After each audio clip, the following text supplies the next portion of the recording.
Definitely tar XVDF. It is. It's so good. Yeah, we wonder. We're all looking at Gator. Where are you? Where are you, Gator? We're giving. He's struggling with a computer problem.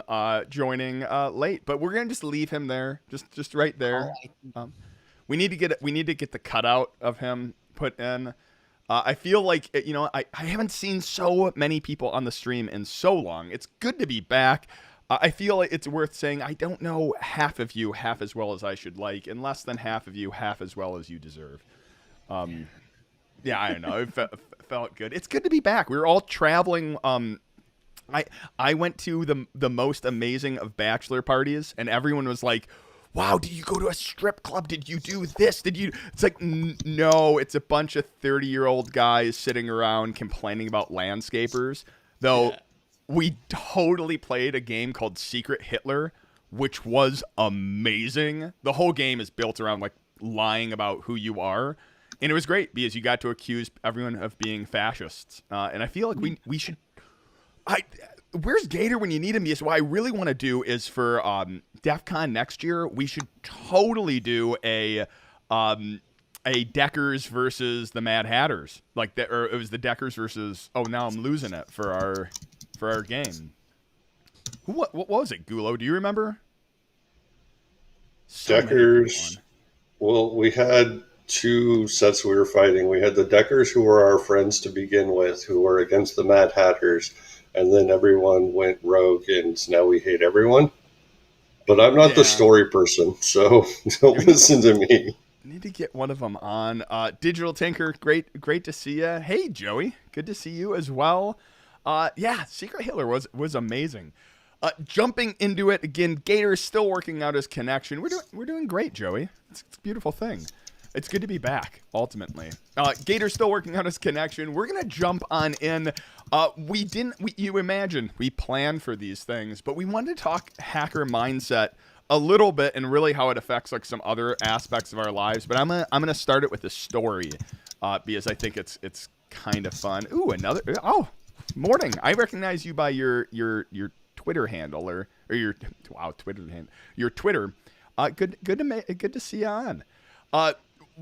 So I got a one wheel and it was amazing. It's so much fun if you haven't seen one of them. And I first ride, I biffed it hard, like going like 10 miles an hour, scraped up my entire arm, road rash and everything.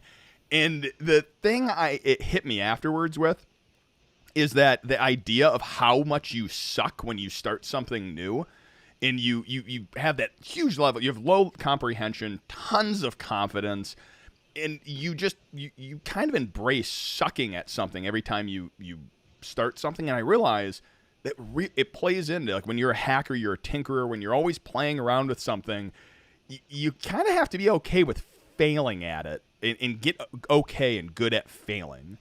I mean, Gowrie, how often do you feel like you're at that point in your career where, like, you just love fail, like you kind of embrace that failing feeling? There's two things here. One is recently, like, getting a new test suite up for when we're doing a new software development thing. It's always funny because people get frustrated when tests fail, and for me, I'm like, "Woo, tests are failing. That means the tests are doing their job," which blows people's mind. Like, they're people are like, "Dang it, that is the right attitude to have." Crap. Like, you get frustrated when your tests fail, and then you don't realize, like, no, you found a problem before it became a serious problem. This is a good thing.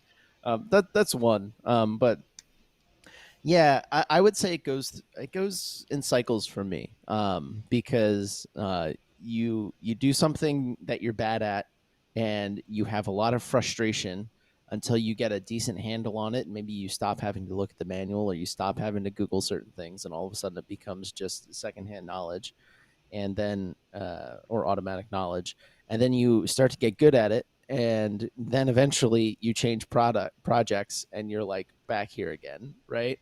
And you're back into this frustration. So it's kind of a cycle for me in terms of, when you're right in that beginning, and it's this big daunting task. And for me, the hacker mindset is being able to recognize, like, oh, right, I'm over here now. I just have to lean into, being bad at this until I'm good at it. As what we said on stream before, it's just like recognizing when you have to stop and look, no, I can do this. I'll figure it out. I just don't know how to do it right now. And having that little bit of faith in yourself, which it can seem egotistical at times. I would say, definitely to other people that you're talking, you're like, no, I don't know how to do that, but I'll figure it out, can at times come across as, egotistical or being full of yourself, which is it's an interesting issue that. Yeah, I mean, you had said that that one has stuck with me since you said it, which is we talked about it with imposter syndrome, is that it moved from that, like, self encouragement, like, you're good, you're smart, like, even though you're failing, like, because you do it. That's all of hacking is built around. I'm going to continually fail better as time goes on, and eventually I'm going to learn it. And you had said, like, I'm in that mode of, like, I'll figure it out anytime I pick up a new project, because my history there's nothing in my history that is to the contrary of that. Like, I'll figure it out. Gator, it's good to see you. It's good to see you back right now. I think I needed leaded coffee this morning with, like, booze, because one technical problem after another, but I am happy to be back. How's it going, everybody? Sound great. It's been too long. Right? I mean, Gulo, for you, when you're like the king of this, especially at DEF CON, of, like, hey, we have this thing and we have no idea how to get it started. Here, Gulo, can you go, like, figure this out? So I actually disagree with you guys. I don't fail at anything. And yes, that's egotistical to say, but, like, work, DEF CON, whatever project I start, the only time I fail is when I give up on it. It's if I have an error pop up on my screen, if I have a piece of electronics that bursts onto flames on my bench, then I'm like, well, that didn't work. And then I move on. I don't even consider that a failure, because it's, hey, it didn't work. Debug, go figure out why it didn't work. And that's how I actually process my projects. Unless you were trying to get it to burst into flames, in which case, success. Yeah, well, yeah, in that case, it's successful. But a work project, I've had a project I've been working on for 18 months, and there was one use case that I missed. And rather than being like, oh, the project has failed, it's like, all right, let's go throw a debug statement in there and figure out where it's failing for that use case, and let's go throw a patch together and get it up and running. I haven't failed at the project. I haven't deployed the project, but it's all a learning experience to me. And generally, for my my hacker mindset might be slightly different than everyone else's, because generally, if I start a new project, I'm working to get slightly better than average at it, and then I drop it and move on to something else. No, I think that's pretty common. What was, I feel like there was a quote there which is like it was in one of the master classes, like advertisements. It's like the goal is not to be an expert, but just know enough more than everyone else to pretend to be an expert.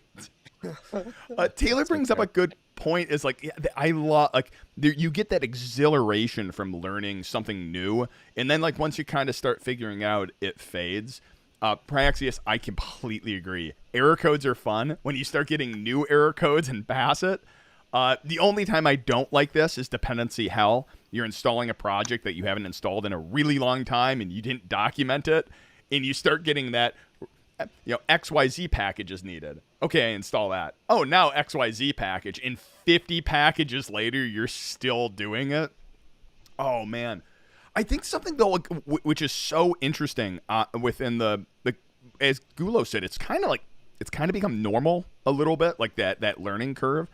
But like, I feel like the general population, or at least I would say when I was younger, I struggled with this. Is when you start something new, like no one wants to be the fat kid running. And I feel like I was like 305 pounds. So like, I know this is gonna go with me for a second. I'm going with you, buddy. No one wants to be the fat kid running because they're like, okay, I'm not that quick. I'm not going to be that fast. Like, everyone wants to be like the perfect gym body, booking it down the thing. But like, does anyone else get like a cool, like, when I'm driving down and I see like a big dude like running, it's like the coolest freaking thing. You're like, yes, like they're, because they're putting themselves out there. You know how awkward that feeling is when you start, especially anything public. Yeah, and it almost like you want to cheer them on, but it also at the same time it's kind of patronizing to do so. But also like, yeah, it's the reason why when I tend to take a positive spin on anyone doing something that they're even marginally bad at, or that they're nervous at, or I try to be encouraging in any way that I can, because I remember what it was like being, I wasn't the fat kid running, but I was a very shy kid when I was a kid, and trying to put myself out there over and over and over again until, now I'm able to be on stream rather comfortably. It's one of those things. It's like one of my favorite quotes of all time is from Kevin Smith, right? Where he was talking about encouraging or discouraging artists. And he goes, discouraging artists doesn't make any sense, because if you discourage someone from, doing art, you get absolutely nothing out of them. You will get nothing out of them if you drive them away from doing it. But if you encourage them, even if you don't necessarily like their art because it doesn't jive with you or whatever, if you encourage them, you may find in the future they make your favorite TV show, or they make your favorite comic, or you get something out of it. So it doesn't make any sense to ever discourage people. So yeah, I'm totally with you. When you see stuff like that, people putting themselves out there like that, 100%, it should only be celebrated. I think it's like something you learn, and I'll throw it over to Gulo. Is something like you learn, like as a kid, you're like, people are bullies. Like, everyone's a bully in some way, shape, or form at some point of their life, and not like a series, but like you say one bullying comment, and you realize like as you grow up, and you even see it in the professional world, which baffles me. But you don't look better by making someone else look worse. Like that, it's not a thing. Like it's weird. Like, but like that rising tide floats all boats and whatnot. Like, you look better by making other people look better, oftentimes. It's short-term thinking. So I won't agree with you 100% on that. You can, if you are in a battle of wits in a short-term meeting and you're hashing out who has a better idea or whatever, it can be beneficial to you in the immediate moment to make someone look bad, right?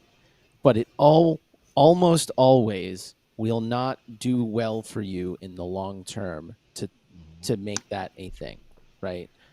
Or to engage in that kind of behavior, right? And this is, this bears out because eventually, if you end up being, a leader in any way, and that is what you are known for, you're not going to enjoy your job, and no one's going to like you, because that is the piss poor makings of a leader, in my opinion.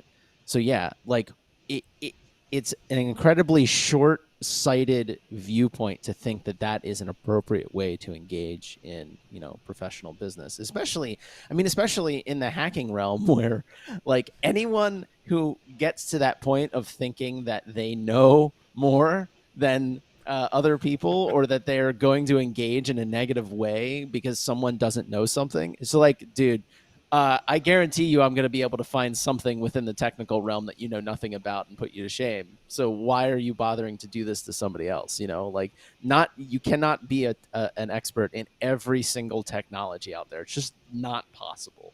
Oh yeah, So even pen Gulo's testing. got something. Go Guo. I agree with that, Gary. And so generally, I'm known kind of as an ass. I take pot shots at people all the time for random things, but it's never about things that you don't know. If I explain something to you like soldering, it's like, okay, you need to put enough solder on this or you're going to become an electrical engineer and you're going to suck at soldering. And so I take pot shots at people while I'm teaching them things, but it's never about the things that they should be self-conscious about.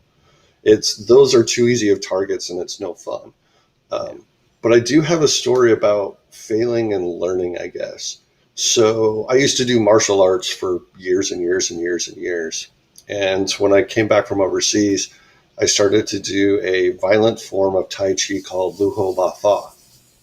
And it has like the whole forms where you have to be graceful and you have to move in a certain way. And I was not comfortable doing those because I was only doing hard styles before. And I kept struggling. I kept struggling. I'm like, I look weird. This isn't going well. I don't know what I'm doing. I should switch back to a hard style. And it was like, why am I uncomfortable? It's like, I'm uncomfortable because I think that I look funny while I'm doing it. And I was like, do I really care if I look funny to anyone else? And my solution for overcoming that feeling was I snuck out to a popular park that was next to a green belt that had running people at the crack of dawn when there's a whole bunch of people out there exercising, stripped down to a thong, and I just started doing all of my forms. How did I know this was coming? If I was going to be shy, if I was going to be embarrassed, I was going to do it on my terms. And then it's like, if everyone's staring at me, they're staring at me because I'm in a thong and not because I look funny doing a form. And I haven't had an issue. I'll perform for people whenever now. I don't care. If I look like an idiot, I look like an idiot.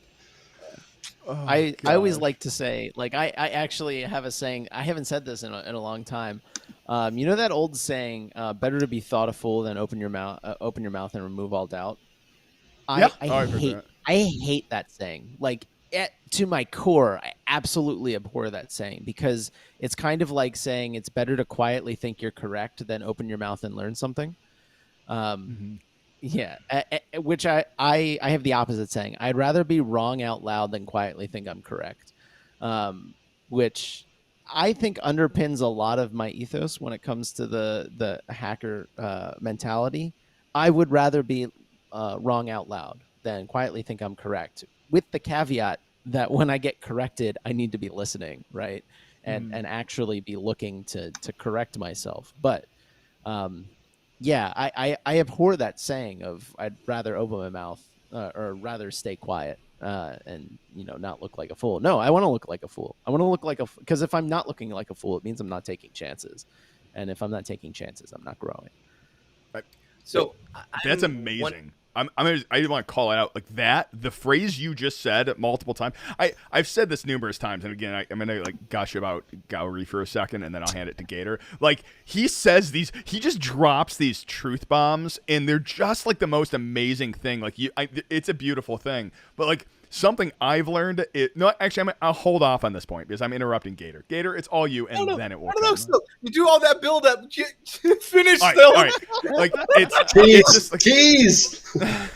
but it's one of those things. It's like he drops these truth bombs. They're these beautiful things, but like I find myself continually learning from him, and it is that like he said, being accepting of it, but like that putting yourself out there is like one of those things. Like I have been so encouraged of, like again, using my name on the channel, switching my content. Like I started this channel doing like here's how to do advanced pen testing and blah, blah, blah. Because it's like, what I was doing. I'm like, I'm not having fun. He's like, do stuff you like. I'm like, I don't know if anyone will enjoy it. But he continuously did. I'm going to throw it over to him, and I'm going to just let it sit there. He does things like this, which just brings so much joy to us. And this is the thing. Only he can do those things, which is bring us so much joy, and puts himself out there. And we learned from this. We learned to like do the thong out on the side of the road where everyone can see us. And it's Gulo and Gowrie, again, right here. So we got to get a sticker made. So Gulo, find your favorite pose. I got to get a picture of this because we're gonna do a sticker down by the river with doing whichever martial arts it was, because that was fantastic and a mouthful. When it comes down to the whole, how often do you fail? Do you not fail? I go down the idea that you want to fail often and fail fast so you can learn quickly, and always take away a something to learn from that. And I don't count it as a failure, but as a reiteration. Maybe I didn't scope this correctly this time. Here's how I can better scope this for next time, and then make a more realistic expectation of what needs to be accomplished. Because the tendency becomes, like on a project, hey, this will only take me 2 hours. Well, I didn't take into account that I have not done this, and this before, so I need to do prep work for that. Or there are now tools that I didn't know I needed, so I need to now order those, and now this gets pushed to the following weekend. When it comes to putting yourself out there and being wrong, man, I would rather be. I think there was somebody on TV that said, "Would you rather be right or would you rather be happy?"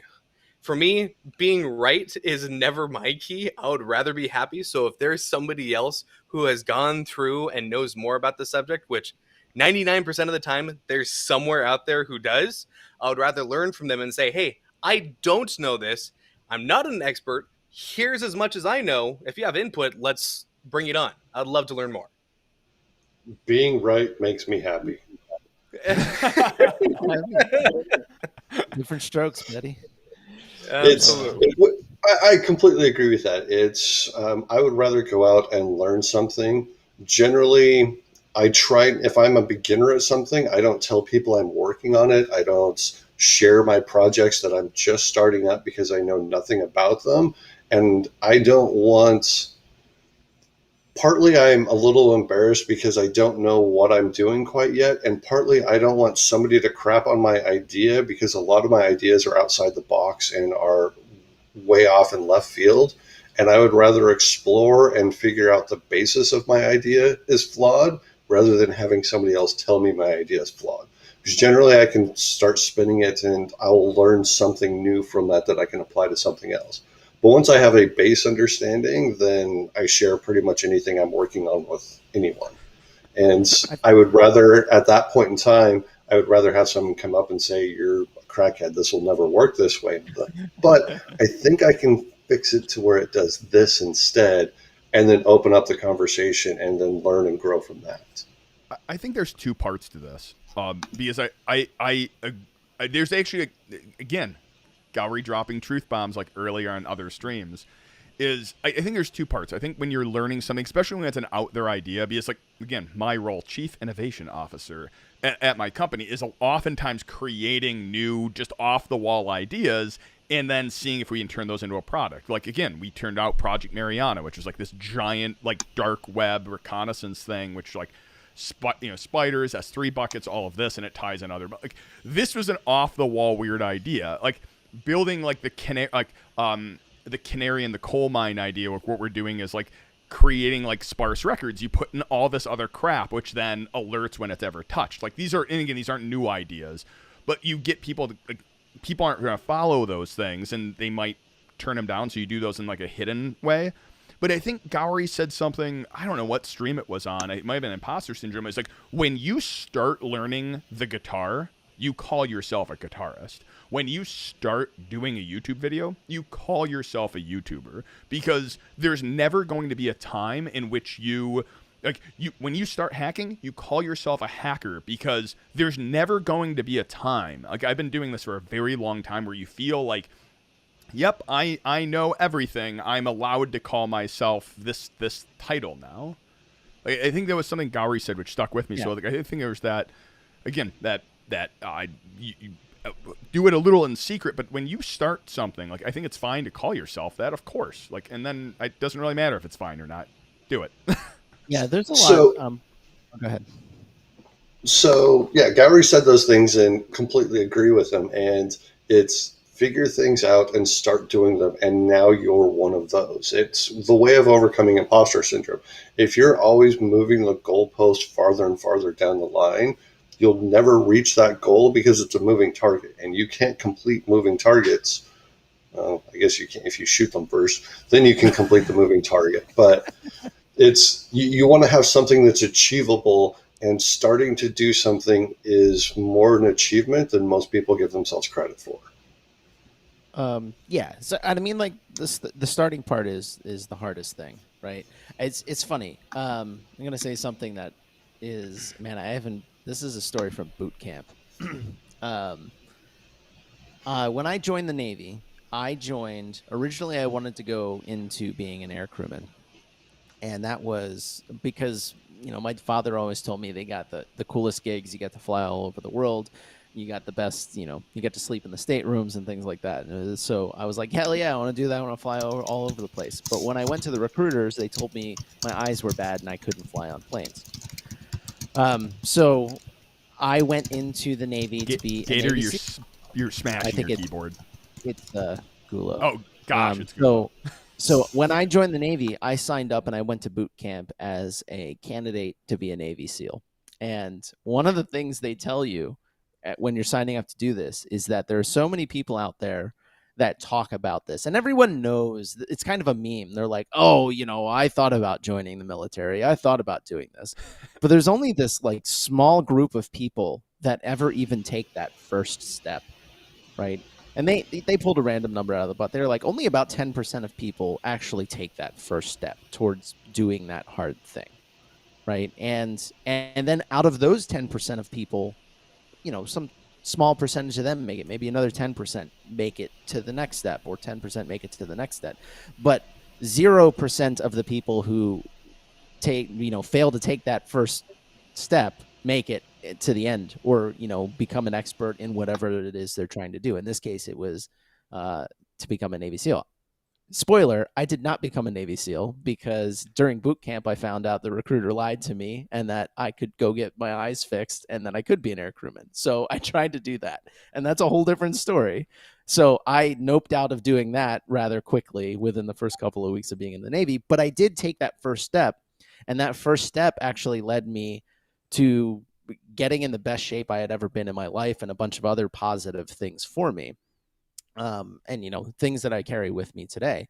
But that's kind of the attitude I take towards, and this is why I have the I'll figure it out mindset, is because I've done I'll take the next step, I'll take that first step thing many times on very difficult things, and it's worked out in the end.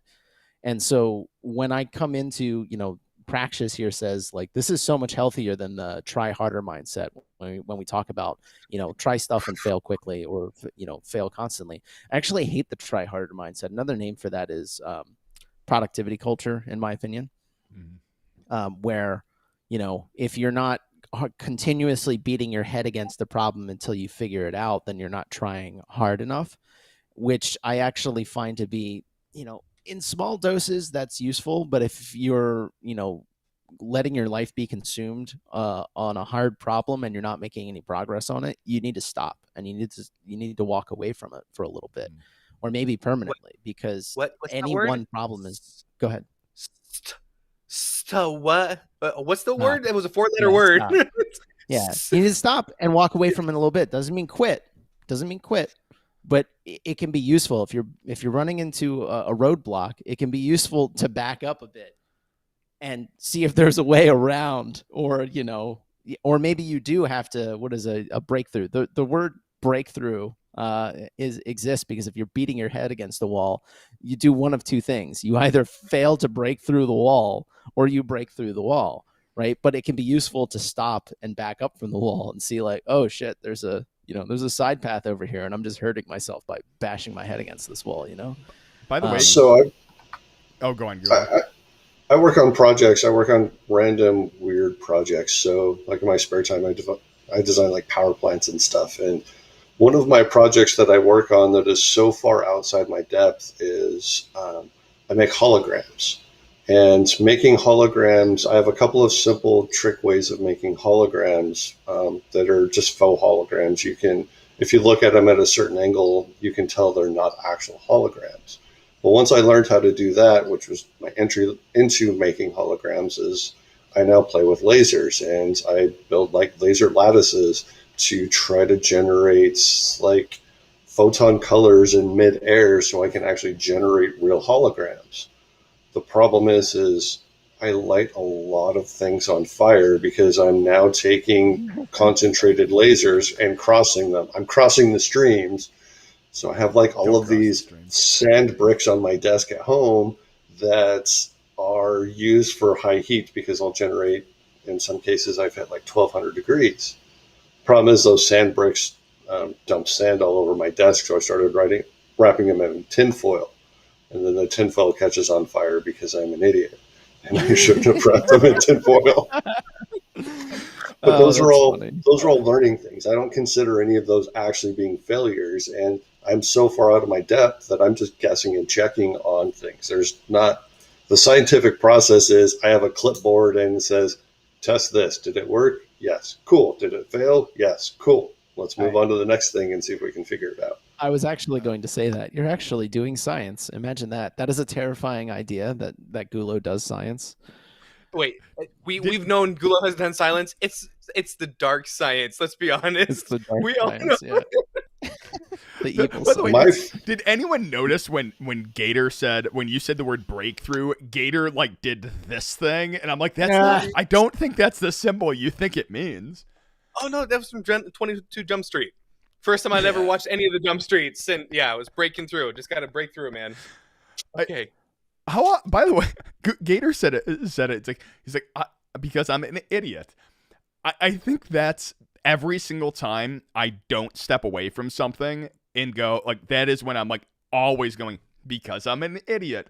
And I notice this a lot within like try harder again. Where that one resonates with me is like the offensive security exams, like the OSCP. Like I hate the try harder, especially when it comes to pen testing, because often it's when that you hit that point of like, okay, you start getting frustrated and doing stupid things. You're like, brute force isn't working. Great, I'm gonna try 15 different tools to do the same brute force over and over. And it's like, no, just step back, give it a new perspective. Like, don't stop on it. Just give him in every single time. I go, no, I'm right on the edge. I'm right on the edge. I'm gonna get there. Like, just taking like 10 minutes, cup of coffee, taking a breath. Yeah. Like it's a huge difference, especially when you're coming across technical problems.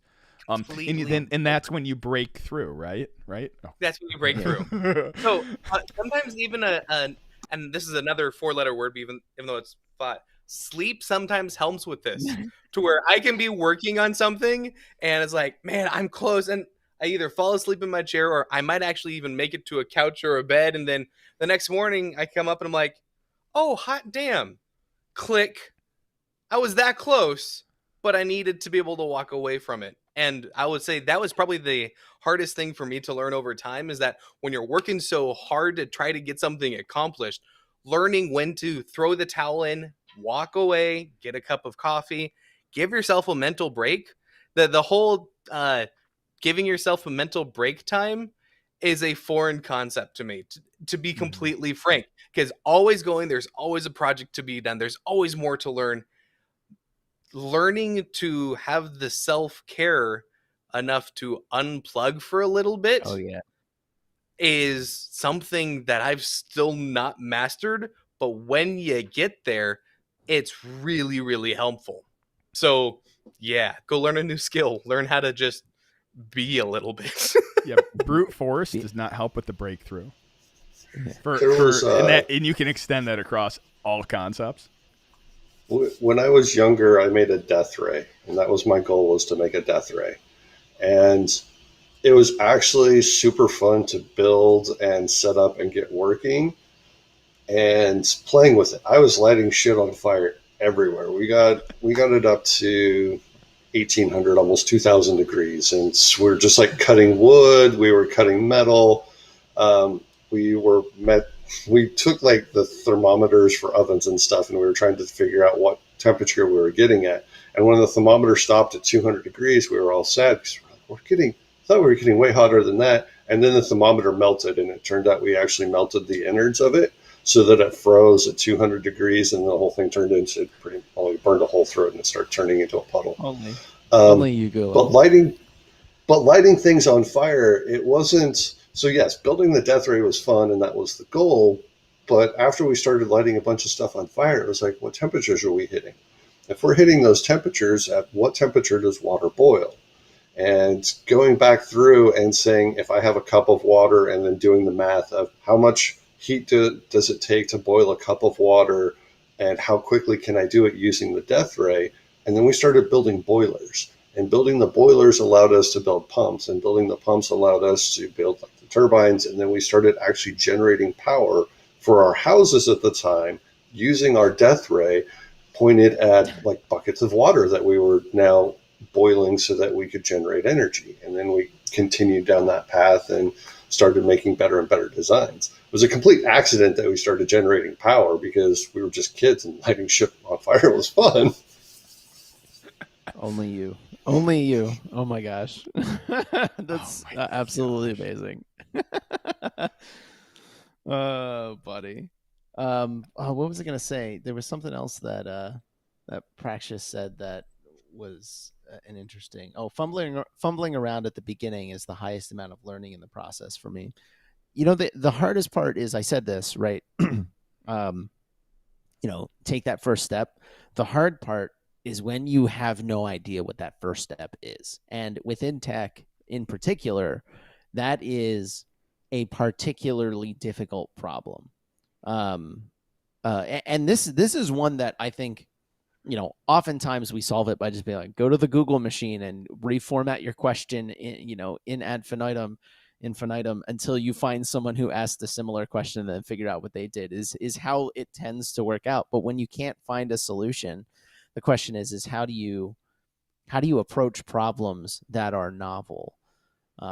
Is a really difficult question, or even not novel, right? Like, we get the question all the time on the stream. People will pop in, or they'll pop into our Discord and be like, how do I start hacking? And I would say that our answer usually isn't really helpful when we're like, oh, just pick something and start. And it's like, well, that's not really helpful, right?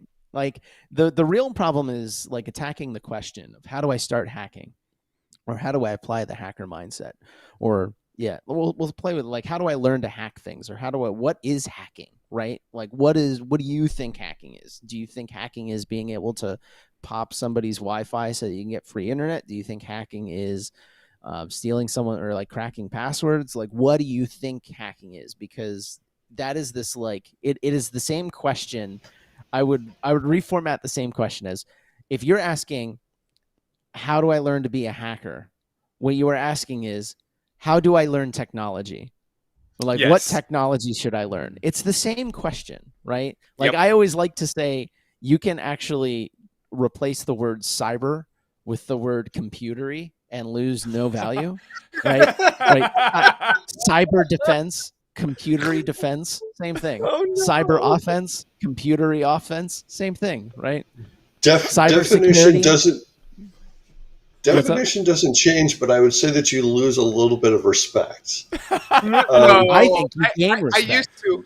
I was going to say, I used to agree, but not anymore. Cyber everything, cyberly, no. Yeah, it's like the XKCD comment, Mick, of like what we used to call the internet. And he's like, I learned it on the interblag.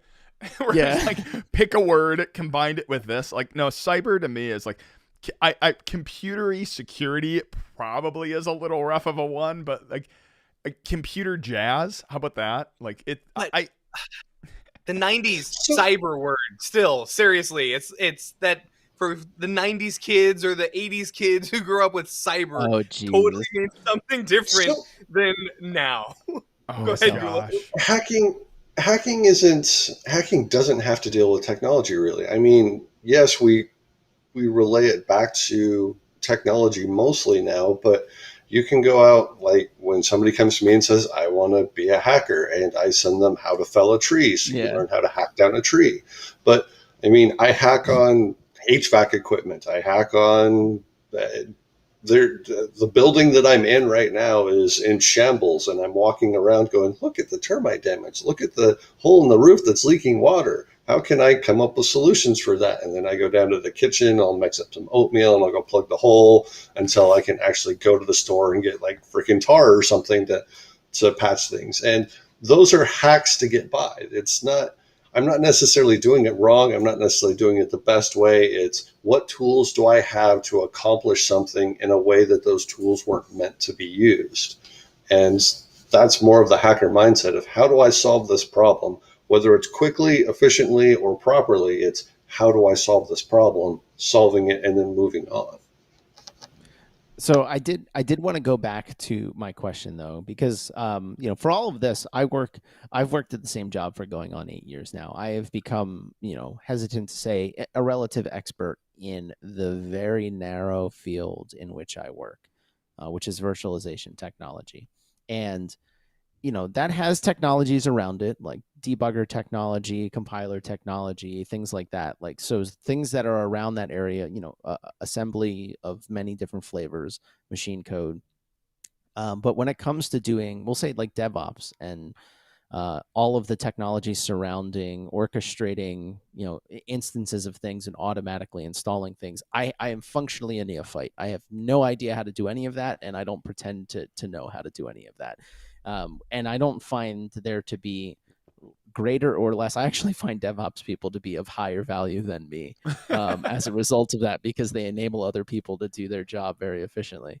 But my question is, I also find that those people tend to need to pick up a lot more wider arrays of technologies, at least at that inch deep level, just to figure out how to use them effectively than I do.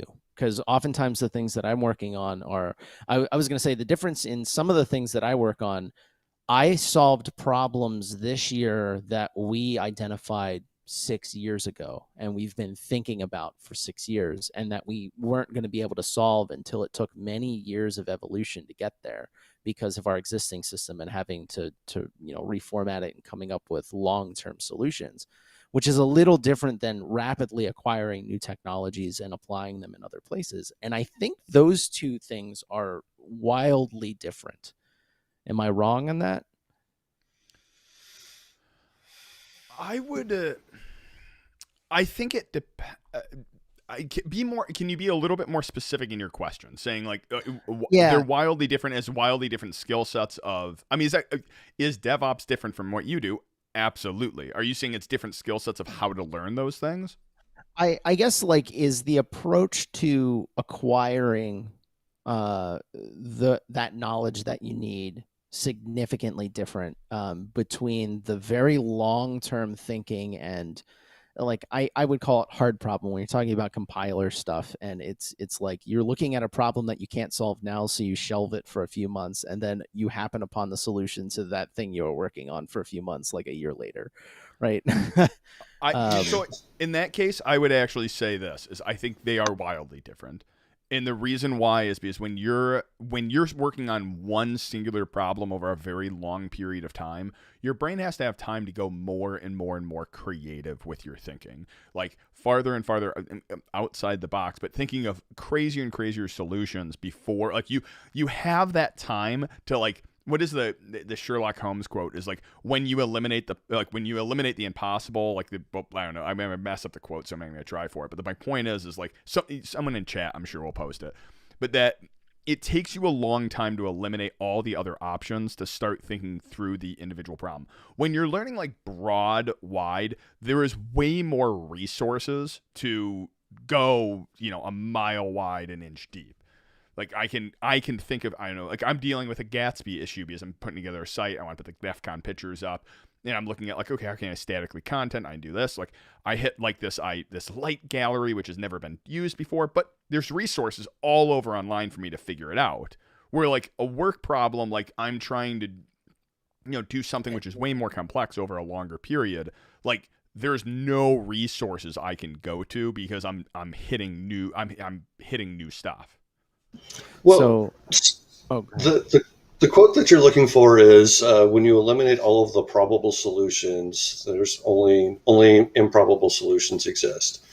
And okay, yeah, that's the complete proper quote. But the as far as what Gowry's asking is, I think there's no difference, because if I'm working on a very complex problem, I can't look at the problem itself.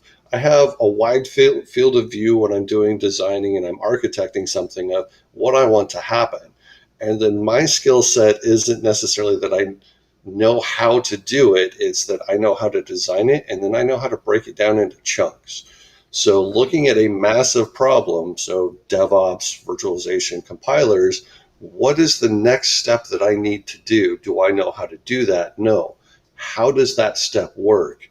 And if that step has a problem, how do I solve that problem? And if there's smaller chunks that I need to break it down into, I learn how it works so that I can solve those problems rather than pressing a button and saying, this is the magic fix for it. It's how does this work? How do I break this down into smaller and smaller pieces so that I can figure things out? So let me flip the question for you guys. Do you think being in one particular vertical of a technology hinders you in being able to flip to being a more broader technician? In terms of like, if somebody like me wanted to jump to DevOps, do you think that would be a harder transition than going the other direction? No. And so you and I have talked about schooling before, and Gowry and I have very different opinions of what college is and what you pull away from college. And the switching to DevOps is something where you have the technology skill, you know how technology works, you know how a computer works. I would say it would be more difficult for, I'm going to throw Gator under the bus, for Gator to switch from carpentry and cabinet making to hacking and security and technology than it would be for somebody who already works in the technology. And it's all based on your mindset of how you figure things out, because you already have the base of a lot of it. You just have to learn the things that you don't know. And in experts, this is one quote I pulled away from my father years ago, is an expert is someone who knows more and more about less and less. Yes. I That's funny. have heard that phrase as well, and I love it. That. I will say, when it comes to people trying to even get into the field, period, there's always the opportunity to apply something that you've learned in your current field to something that you want to go into. For me, going over and using systems, when we needed to go through and create something in the cabinet shop, if we were having to do it repeatedly again and again, it's a custom cabinet shop. We made templates. We had systems. And that directly transfers over to when you're talking about DevOps. Hey, do you have a standard operating procedure? This is step 1, grab piece of wood. This is step 2, go to table saw. This is step 3, check fingers, how many you have to start with. Set the rail. Step 4, start turning on the saw, going in and checking as you go along and do things. And I would say that much like a lot of other jobs that are out there, it will take you a little bit of time to see how it's applicable, but you will find that there is stuff that comes over. So back to your original question is, do you think it would be hard to go from the super specific to a generalist? Ultimately, it comes down to, can you switch in your mind? Are you trying to drill down and solve one of the problems, or can you look at it as the whole picture? And that's a very hard generalization thing to say, because everybody's wired differently there. I've seen some people who can and some people who can't. I think this is remarkably interesting because Gator's going the exact opposite of what I'm thinking. And I think that's why, because he is a generalist, he's cloud and everything like that. So he's going, it's very hard to go over there, where I'm thinking like from the specific side, it's way harder, I think, to go from generalist to specific, because you hit that point of like diminishing returns. Like you have to when you get so far along in your comprehension for such a singular topic, like it takes so much more research to go a little bit deeper. Like you're going to have to do a lot more research or so many more projects or so much more whatever you're doing in order to get like just 1% better, versus when you're 90% knowledgeable, 1% more is way harder than if you don't know anything to increase at 1%. That being said, though, there is something Gowrie said earlier was you go to DEF CON, you are not the smartest person in the room. Maybe for your vertical, but even in your vertical, there's so much more to learn, and increasing that 1% is always is always going to be harder when you get through. Something also we talked about earlier, which I wanted to come back to, is I think it's important anytime you pick up a project and you're wanting to learn, the goal is not to become an expert. The goal is to become 1% better. Continually, yes. Day after day, 1% better. And I think that's kind of like what your goal is in a lot of it. Well, so I disagree with that last statement of 1% better, because to me, it's the law of diminishing returns. This is why I become above average in most things that I do rather than becoming an expert. Because once I start, if I'm learning like rock climbing, if I'm able to go and do routes that are slightly harder than the average person can do, the average rock climber can do, then I stop. Because if I'm going and I'm pushing myself harder and harder and harder to accomplish something, I'm getting less and less return, which is part of the reason why I think I'm a generalist, which actually is another point to Gowrie of.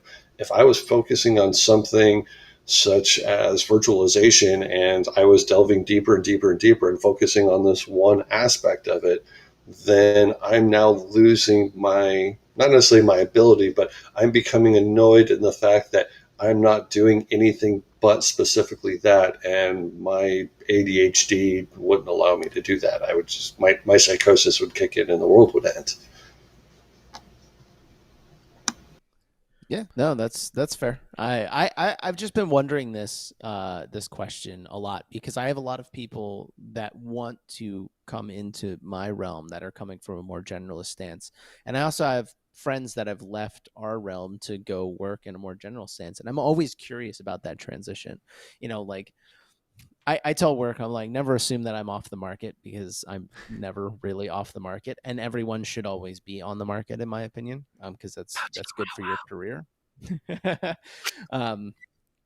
But the thing though is that, like, so looking for those opportunities out there, it's clear to me that whenever I do decide to move on to the next thing, it's going to be changing fields, which is kind of terrifying, because when you've spent 8 years doing one specific vertical, you're like, oh crap, it feels like starting over from nothing, right, in a completely different area. And so trying to beat back that, like, oh man, I'm hyper focused on this one technology area, but if I want to go jump to something else, having that realization that, like, maybe I need a little more of this generalist mindset and branch out into some other technologies. I always find that dichotomy to be very interesting. As my friends jump over to do the exact same thing, I'm hearing the stress that they're under, because all of a sudden they're getting thrown into that situation where they have to pick up a lot very quickly, and they haven't had to do that in many years. It's just it's interesting, because it's kind of, I don't know, it's a completely different problem than the how do I start, how do I go from a cabinet maker to doing something in tech? But it is a similar problem where it's like, how do I go from doing this hyper specialized thing within tech to all of a sudden needing to be able to learn a bunch of these frameworks I've never seen before? Is I think a similar process. I think the expectation is different too. Is when, and I'll throw it over to Gulo. Is I think the expectation is different. Is when you're expected to learn a lot of different things, or you switch careers, you're not expected to take as much time. Like it's kind of like it's interesting. You talk about a developer. So like, let's just use developers as an example. If you're a generalist developer and I ask you, hey, I need to create a website which does a light gallery or whatever it is, a picture gallery, that should take ultimately 20 minutes, like something very brief. Yet if I give you a very complex problem down a very like narrow stream of field, I need you to program in COBOL like a a blah blah blah. Like all of a sudden, like I expect that to take a day, 2 days, like 3 days, like a week. And I think that's where it differs, is when you become a generalist, you're given less time to learn these new things. You have to be very good about picking up, learning it, and delivering. Where when you're very, very specific, because it takes so long to really like get that extra level of comprehension, you have more leeway on how long it takes you to research something. So you're talking about focus, and how do you see during the day and how do you see during the night? Change the way that you look at things. So in the daytime, if you're trying to see something, you stare minus the sun. If you're an idiot, you stare at the sun. But if you're trying to look at something, then you're staring at that, whether it's a bird, it's a flower, it's a leaf, and you're trying to focus and see what that is. But if it's dark outside and it's nighttime minus city lights and light pollution, you don't stare at objects. When you stare at objects, they disappear. The goal for your night vision is you keep your head on a swivel, you keep your eyes moving, because humans evolved to see movement. And at night, that's what you see. And the second you see movement and you stare directly at it, it disappears. And because of that, you'll never see it again. So you always have to keep moving. And I think that's the difference between focusing on something that you know how to do and that you're learning at a deeper and deeper level versus how do I broaden how I view the world? How do I expand my peripheral vision so that I'm able to work on these different projects? And it's learning to keep your mind moving, keep your body moving, keeping your eyes moving so that you can see those differences.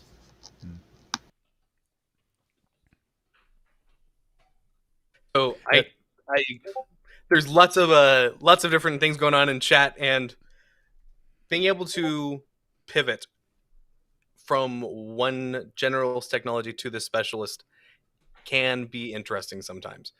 Some people just get wrapped around the axle on how to do it, and I find it especially interesting when I had worked with developers in the past.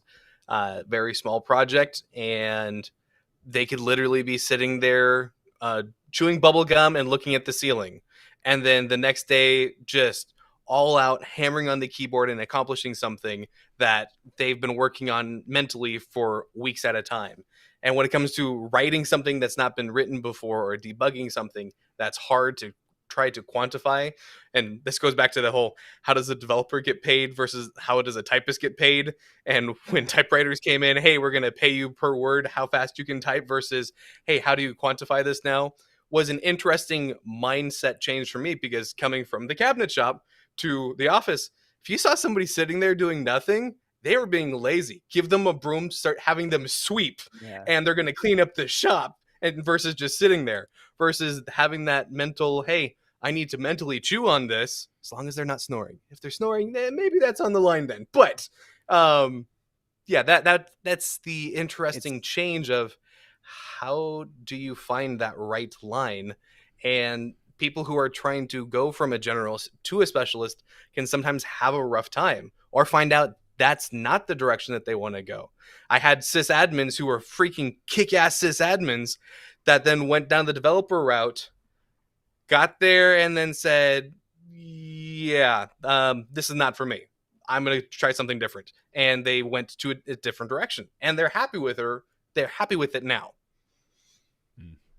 So it's funny, and then I'll leave it at this. It's funny you bring up the like paid per minute thing, because I feel like, to bring up the military again, I feel like some of my time in the military, especially my first duty station, it was a microcosm of people who didn't understand how how computer work gets done, thinking that me sitting there staring at a screen, not really appearing to be doing nothing, doesn't translates into me being lazy. The way I like to say is, like, I was in a threat hunting position there, right? And that was like, here's an entire network and like 40 terabytes of PCAP. Find the bad guys. And there's no guarantee that there are bad guys, right? Like, here's a needle and like, find the needle in the needle stack, right? Is Oh, is the thing. And so I reminded them one day, I was just like, you can't tell the difference between someone who is, you can't find the difference, or there is no difference between someone who is trying their hardest but there's nothing there to find, and someone who just isn't doing their job. There is no way for you to validate which one is which. So you have to be nice to me. it's this, like, this reminds me of like hacker movie, like hackers in Hollywood, and we've done some of the reaction videos. Is like, most people imagine hackers are like the fastest typers. They're and like most of us, not, I mean, all of us are probably pretty fast typers, but when you're actually working on a problem, it's usually like 3 lines and then going, wait, nope, delete, 4 lines, wait, Yep, nope, yep, I think so, yeah, I'm gonna keep going with this, wait, nope, delete the whole thing. And like, how much code did you push out today? About 4 lines. Negative. It's the most productive days are when you push negative code. right. No, I'm 100% serious. If you're adding code to the code base, that is significantly less progress than deleting code from a code base, because usually as you delete code, software gets better.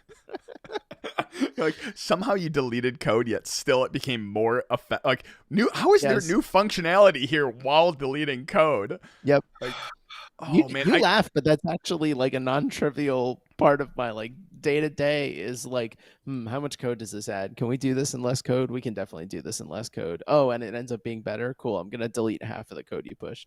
Like, sheesh. Like it Wait, isn't in. Oh, go on, Gator. But you said something important. You're actually pushing it versus just leaving it on your machine. oh yeah. Yeah. I think that's another discussion for another day.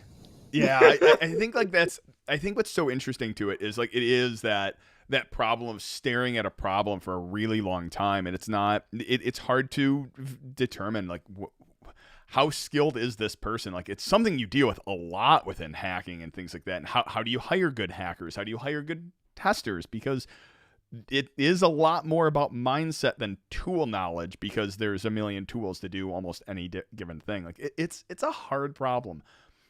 But before we jump into that, probably a good time to wrap up, and maybe we'll cover that one next week. See how I did that? That was smooth. I felt it. I felt it was smooth.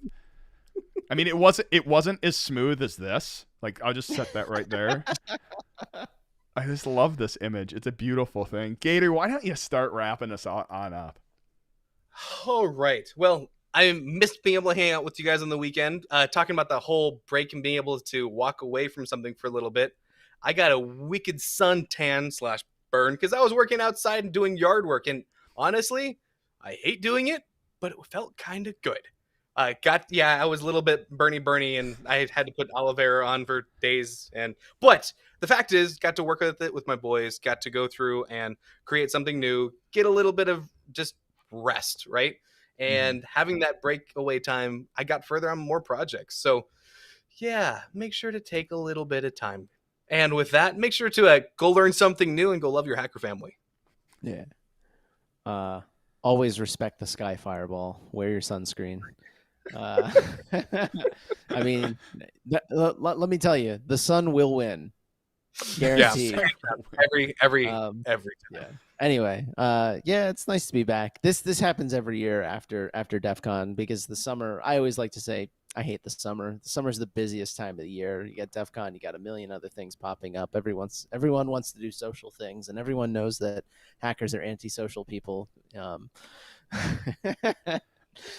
But no, it's good to be back, and I think we will be more regular here in the coming weeks, which should be good. So looking forward to it. Gulo, this way.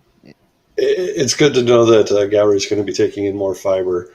I know. I was. Why was that? I think all of us are thinking the exact same thing. I said it, and I was like, "Oh no, please! I want those words back." Well, no one's laughing, so I will let it go. And goodness, like we're all going through that breakthrough moment. Yeah, and I hate every one of you people that actually has real vacations, because my vacations are me just doing someone else's job, and yeah, We need I to. want sleep. So what you're saying is we need to go kidnap Gulo and take him to a nondescript location for a week so he can have a week off. Yeah, and actually take a nap. Right? But the conversation today varied wildly. The goal of it is go learn, go ask questions. Don't be afraid to ask questions. And if you run into people like me who are complete assholes, and you don't want to deal with them because we're know-it-alls and blah blah blah, find somebody else to work with. The internet is vast. Start blocking people. You don't need all that negativity, but go learn, go grow, and figure things out. And the more that you do, the more you can hack, the more that you have fun and you enjoy life. Yeah, I think you know what? I think screw those people, because the truth is like, you know what? There is so much to be happy about, even in those moments that suck, especially when it just comes to shamelessly hanging out with friends. As I hit my light, shamelessly hanging out with you guys. I missed this. Oh, I missed this. I missed it down in my marrow. And it's good to see you, Gowery. You're a beautiful person. Gator, you as well. Gulo, just like, you know what? Just like a big soft, like your leggings that you wear at DEF CON. It's a beautiful, beautiful thing. I missed you all. Thank you for joining. We will see you next week. Thanks for watching, and hack on.